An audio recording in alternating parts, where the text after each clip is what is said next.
আজ Saturday afternoon অনেক দিন পরে চললাম জুহু টেম্পল একটা স্পেশাল স্যারের সঙ্গে অ্যাটেন্ড করতে। হরে কৃষ্ণ বন্ধুরা, welcome back to my channel. তারপরে কালকে পর আবার আজকে তোমাদের সঙ্গে দেখা করছি, আর দেখা করছি হচ্ছে আমাদের মীরা রোডের বাড়ি থেকে। এখন আমার বন্ধুরা এখানে থাকে মানে ওরা যখন দরকার হয় তখন ইউজ করে, সেখানেই এসছি আমরা আজকে।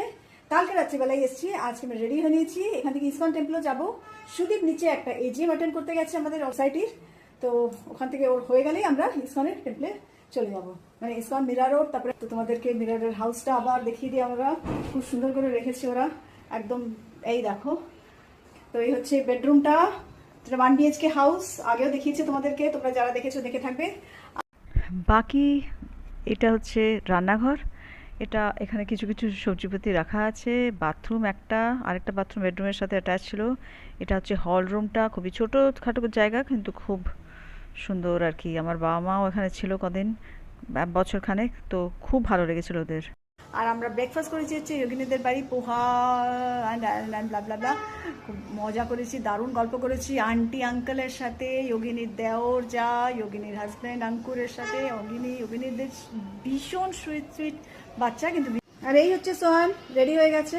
আজকে হচ্ছে মহালয়া, তর্পণ করার দিন, নিজেদের অ্যানসেস্টার্সদের মনে করার দিন। অনেকে শুভ মহালয়া বলে, উইচ ইজ নট কারেক্ট।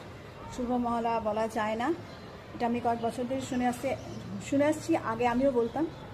তো যারা জানো না প্লিজ জেনে নাও।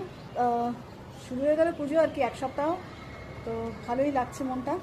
তবে হ্যাঁ, ডেফিনেটলি যারা চলে গেছে তাদের জন্য তো ভীষণ মন খারাপ লাগে।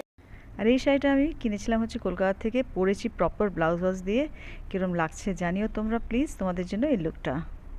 আর এই হচ্ছে আমার মীরা রোডের দুই ভীষণ প্রিয় বন্ধু, যোগিনী আর আশিতা, তিনজনে আমরা প্রচণ্ড আড্ডা মেরেছি।